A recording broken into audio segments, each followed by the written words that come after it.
මහත්මයන්ද ගුරු මෑණිවරුන්ගෙන්ද පියවරුන්ගෙන්ද සහෝදර සහෝදරියන්ගෙන්ද අවසරයි. මාද මෙතනට පැමිණේ පුංචි රටවල නිදහස ලැබුණු හැටි ගැන පැවසීමටයි.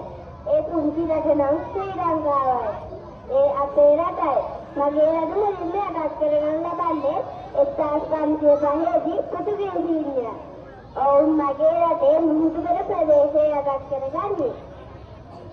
ඔහුම කාලයක් ගත වෙද්දී 1658 දී ලන්දේසීන් මගේ රටට පැමිණ පෘතුගීසීන්ව බලවා හැර පෘතුගීසීන්ට වඩා වැඩි ප්‍රමාණයක් අටක් කරගන්නේ.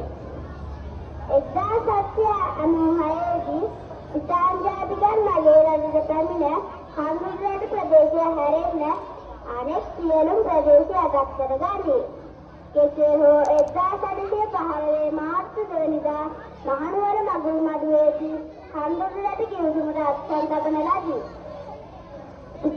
ජීවිතම රාජින් රජුවත් පළදවා ඉතාලි ජාතිකයන් හඳුන්වන ප්‍රදේශයට අටක් කරගන්නේ. මගේ රටේ වීරවරුන් සටන් කොට 1948 පෙබරවාරි 4 වෙනිදා නිදහස ලබා ගත්තහ.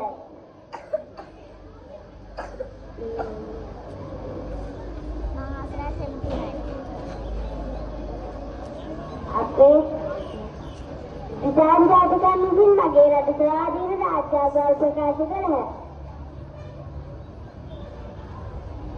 2006 අවුරුද්ද අපි සමරන්නේ 2009 අවුරුදු සමරන්නේ 78 නිදහස් උත්සවය. නිදහස් උත්සවය ගැන කතා කරද්දී අමතක නොවන පරිසරයක් වන්නේ දීවස් වෙනායාගේ මතකමයි. මට මගේ රට ගැන ගොඩක් ආඩම්බරයි. ඔබ සැමට ස්තුතියි.